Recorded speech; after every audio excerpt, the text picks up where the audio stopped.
workers are investing in agriculture due to its potential for job creation, economic growth, sustainability, diversification, and increasing demand for food. This trend is driven by the sector's potential to unlock millions of jobs, contribute to economic growth, and promote sustainable practices.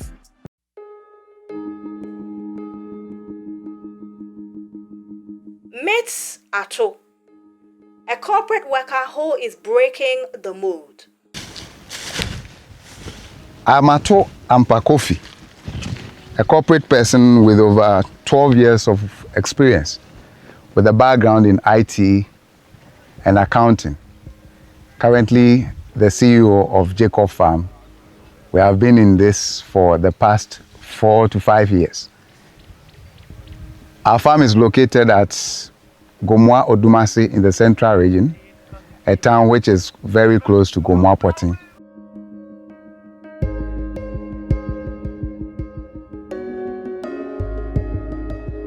By day, he is an IT and accounting professional.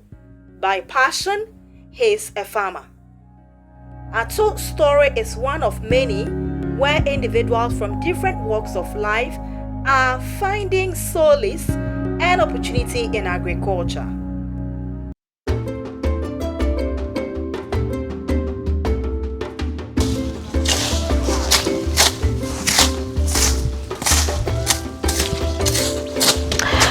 No, Sir Coffie, most people are beginning to say that agriculture is a very expensive venture.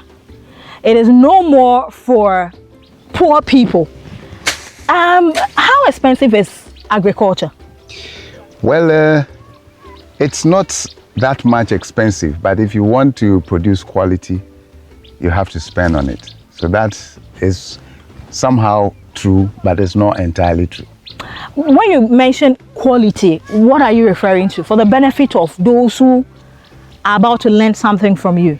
Yes, so there is this notion that garbage in, garbage out. What you put in, you get the response from what you put in. So, I mean, like I said from the beginning concerning my background, I believe in investing more into the agri sector or into the farming that you are doing, and then you get quality.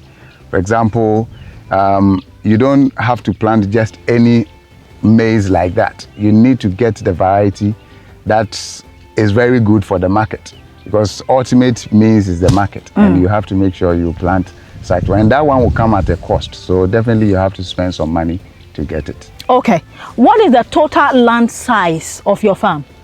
Here is 15 acres, 15.5. So let's say 15 acres, because I have a road demarcating the two. Okay, and what you're growing here is what and what? So we have the oil palm plantation, and then we have the coconut, and currently we are intercropping with the cassava, as you can see.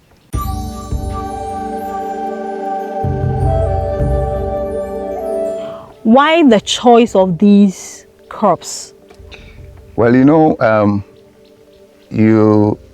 enter into a venture with a mindset of not just doing it to attract people, but to be able to sell. So we are talking about market. And I think that, for example, the cassava will give me a short time or a short-term period response in terms of the money. I'll be able to sell and then make some money. And then the oil palm also is into the future. They are crops that grow into the future. So it's a long-term kind of investment. They all have good market. When you go to the market, oil palm, for instance, you have palm kernel oil and all of that. So you look at it from that perspective, and then with the business mind, you look at which one will be good for you in the future.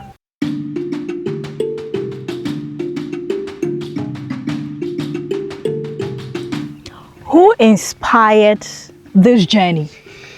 Well, I have quite a number of people who inspired me, but I take most of the inspiration from my background because of where I grew up. I grew up in a farming community, and it has never gone out of my mind since I was a child. How long has it been so far? The farm has been 4 years now. Yes, maximum 4 years now since I started. But I didn't start from here. I started from the other side with only maize as a crop that I grew from that time.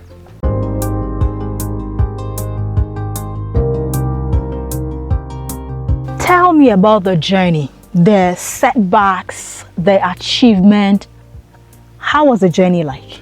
So it's been very kind of uncertain journey with the good and the bad as well. Because when I started as a novice and I didn't have enough experience about what it takes to be a farmer. So it was more like I was looking at, oh, I have something small, I have the passion for farming, let me invest it here. So I got the 6 acres farm land and then I started working on it. But I was an absentee farmer, so I ended up, losing everything that I invested because the people working for me were not doing the work the way I wanted it to be done. But occasionally, I visited the farm and I realized that no, I need to visit there more so that I'll be able to do what I personally want to achieve in the farming business. Then I started becoming adaptable, so I kept coming to the farm on and on every day. I will visit them. I mean, every weekend because of my work. But then sometimes if I have some chance at the office, then in the middle of the week, I try and come. Then I developed a strategy where my farm will not affect my business or my work at the office. So I'll do 2, 3, 4 days, then maybe I will spend 1 day at the farm just to make sure that everything is going on. And I can say that since I developed that strategy, everything has been very successful, as you can see.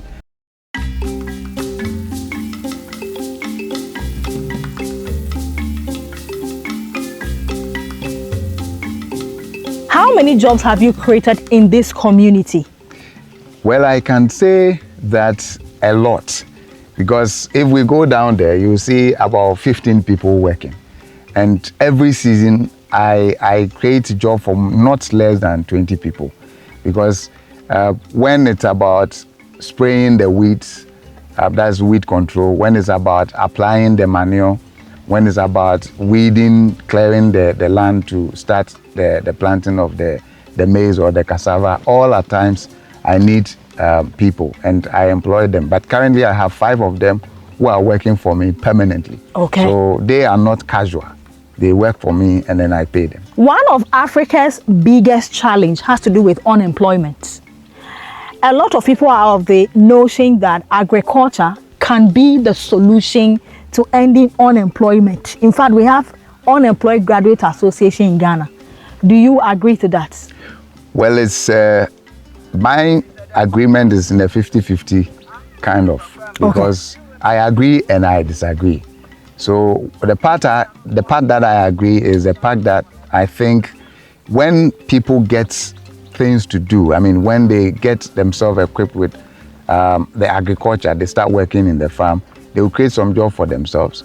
And some people who also enter into the farming can also create job for other people who are also unemployed. But where I don't agree is that it's not only farming that is the sector that is capable of ending the unemployment. There are other sectors, that are capable of ending the unemployment in Africa. So yes, that is where I stand. I stand in the middle. It is capable, but then it is not only the agri sector that is capable of ending the unemployment.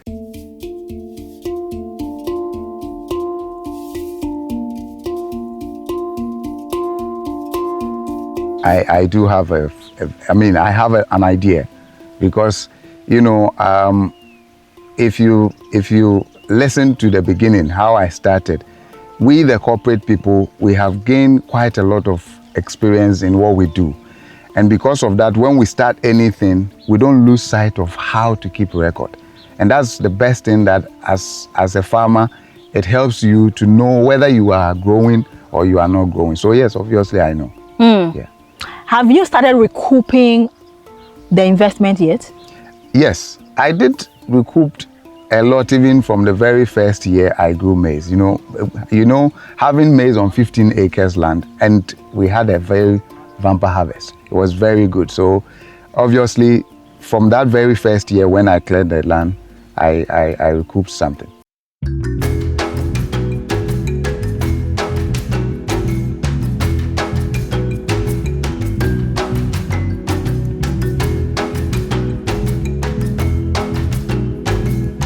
Let's focus a little bit on the cassava we have here. What variety is this? This is a 6 months variety. Okay, so by 6 months you'll be harvesting? Yeah, from 6 months you should be able to harvest. And if you can see from the ground, you can see that it has given you the indication that something is there. Okay. When you look at here, you can see that it has started, the belief is that the cracks on the floor, on the ground, tells you what it is doing. Okay. Yeah. All right, so is this one for the starch or is for basic food commodities? This variety is common for all of them. The gari, banku. You can use it for fufu, everything. Okay. Yeah, just that it has quite a lot of starch content, which is good for the factories for the ethanol production and those stuff, yes. Many corporate workers are drawn to the idea of farming, but fear holds them back. Fear of loss, fear of stress, and fear of being an absentee farmer. But Atu's experience might just change that narrative. In this interview, Atu shares his journey from navigating the corporate world to tending to his farm. He will talk about the challenges he faced, the lessons he learned, and the rewards he reaped. Whether you're a corporate worker looking to dip your toes,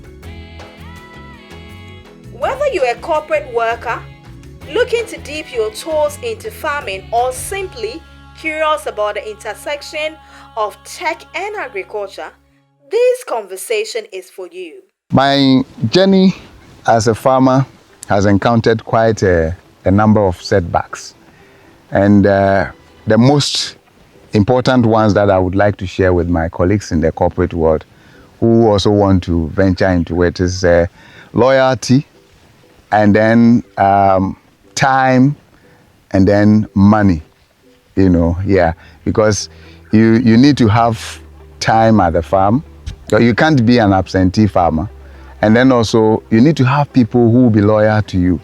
I can tell you that if I had people who were loyal to me to work for me, would have not been here by now. We might have gone a bit farther than where we are, because the early part of it didn't start well because I didn't have loyal people, and I was an absentee farmer from that stage too. So you need to work on it so that these setbacks, as I have disclosed to you, you'll be able to avoid them in your journey.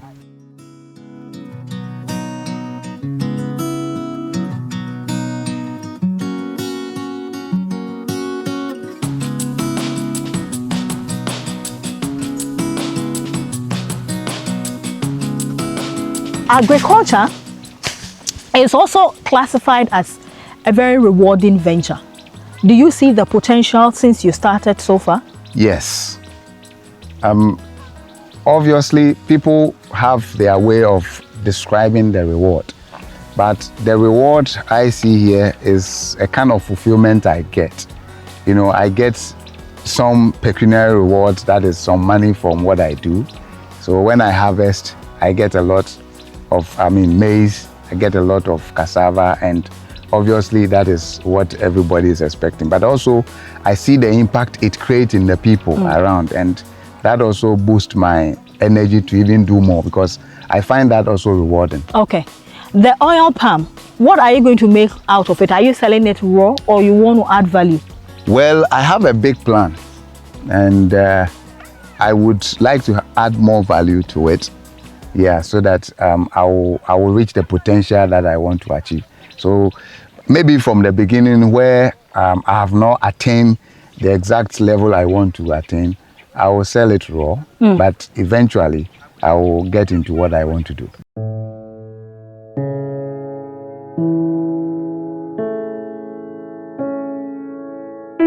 Marketing is one of the biggest hurdles for even farmers who have been in the space for a long time, not to talk of those of you who just came. So what is the plan for your farm? when your crops are harvested?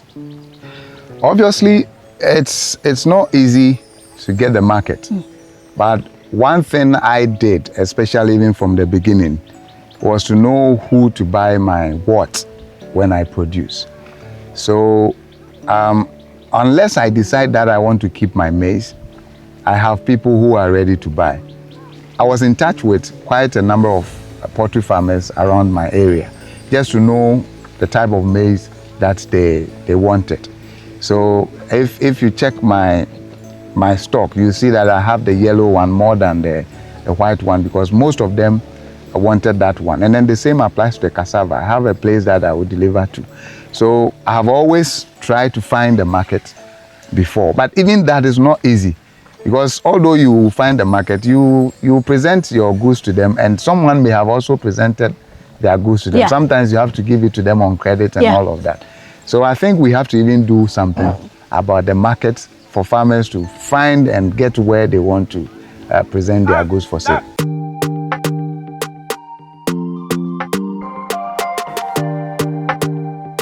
I love the passion with which you're pursuing agriculture. And as part of the Sustainable Development Goals, we are advocating for Africa to be food sufficient. What do you think we should be doing to achieve that agenda? So food sufficiency actually starts with the peasant farmer, because they produce for their family, they produce for the community before it even comes to the region and the national. So we have to produce, we have to provide support to those peasant farmers, provide support to them, the medium-sized farmers, and then the large farmers. They need that to ensure that they grow more for the sustainability goal to be achieved. Other than that, if we even produce what we can eat in the house, and then we are not able to produce what the community will consume, then we have not done anything. So we have to start from the stages I have mentioned, and I'm sure we can achieve that. All right, so if you just tune in, you're watching The Ghanaian Farmer. My name is Enyonam, and standing next to me, I call him Sir Coffie. He's a corporate man, and he finds himself pursuing another passion, which is agriculture. If you're out there and you're in the office doubting, is it possible for me to farm and still do my office work? Well, Sir Coffie is leading that agenda and telling you it is possible. You can do it. You can achieve it. I'm going for a quick breather. When I come back, we'll be discussing more on the way forward and how best he can guide some of you who want to go into this space. But do me a favor by dropping a comment, subscribing, and share this video if you're a Ghanaian or an African and you love agriculture just like I do. I'll be right back after this.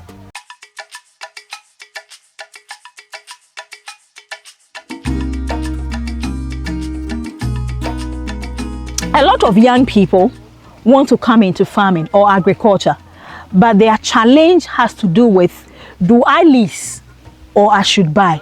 What has been your decision when you were pursuing this passion? It mostly depends on the area, but in general, I would say that if they have the means, they have to acquire the land and acquire the title as well. But if not, then probably they have to engage in a reasonable arrangement with the owners of the land. Because imagine growing coconuts for like 4 or 5 years, and then during the period that you were struggling to grow it, you didn't have any obstacle. But then you got to the 5th year when you started harvesting small, you are getting your small. And then people will start having issues with you on the land. It's a challenge. You have a very big problem at that time. So I decided that it's either I find a way to get the land, acquire the land, or maybe I enter into a reasonable arrangement with the landowner, so that in the future, when everything is good for us to harvest, we will not have challenge. And I will throw the same advice to my colleagues or anyone who want to enter into agriculture, because if you don't start good, as far as land is concerned, you may not enjoy the benefit of your labor. What has been the reaction of your friends when you tell them that I'm going into farming? What has been the reaction so far? Well, it's been a mixed reaction. Some are happy, others don't even know the reason why I am doing this, because they think it's stressful. And yes, obviously it's stressful, but it's about time management. Everything you do is about how you manage your time. I mean, 24 hours is not enough for anybody. But if you're able to manage it well, you'll be able to use it or utilize it to the best of your ability. So I have had quite a number of my colleagues coming to the farm with me, coming to see how beautiful it is, because most of them see the pictures and they want to have a feel of the reality. And when they come, they are happy. Some, I can say that quite a number of my friends have even entered into farming when they saw what I am doing. So I feel kind of motivated that through my actions, somebody has also found that motivation to do something. And obviously, that's all going to contribute to the sustainable agriculture we are talking about in Ghana here.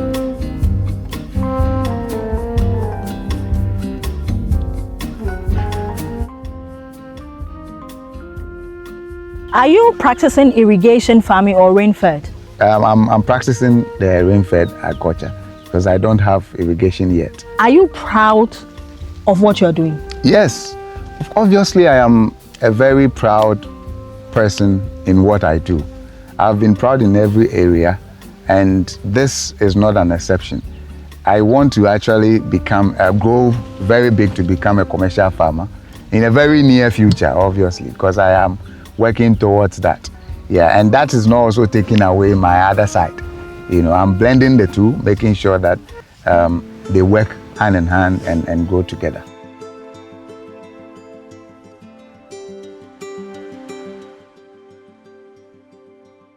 We've been encouraged to treat farming as a business.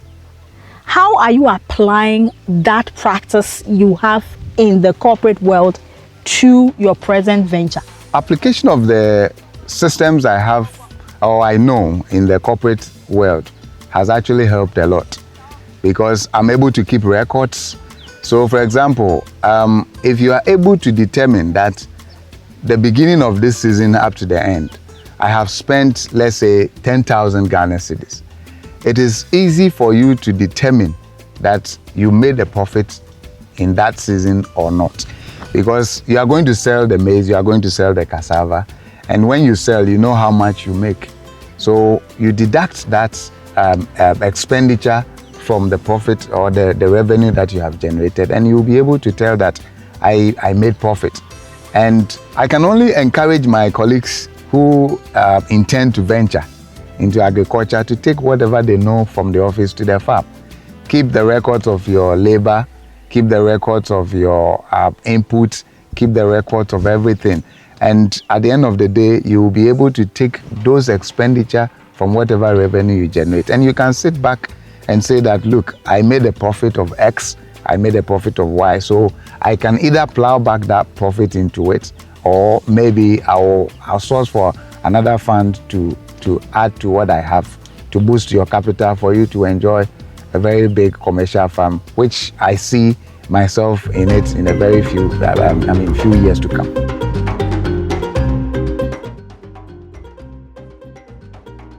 Any regret? Not that I can think of, no.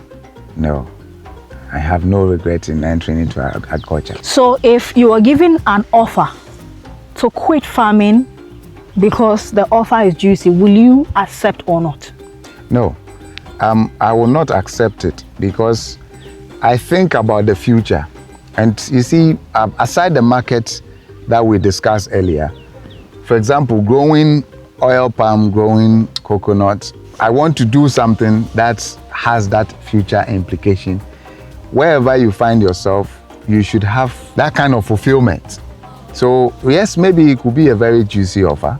I can add it to this, because I believe in this rule, 80-20 rule. So I'll be able to blend that together with the farming, and it will not even have any negative effect on the business or whoever is bringing that juicy offer. So I wouldn't quit the farming to it. I want to see people eating my food, what I have grown, and I will be fulfilled that no, I've also impacted the people or the community. I see your family in the farm with us, wifey and the kids. Do you do that deliberately to bring them to the farm? Well, the kids are on vacation, so whenever they're on vacation, I tell them that I want them to see how I started my life. So it was very early when they had to come. They could be sleeping, but I told them that no, get the food ready and then bring it to the farm, because we have about 20 people working for us today and you have to feed them. So yes, I deliberately brought them here so that they will also see. Sometimes when you go down there, you see them engaging in either clearing the feet of some of the crops and all of that. It tells them that, someday they may also take up that venture of venturing into agriculture or encourage others to do so. Yeah.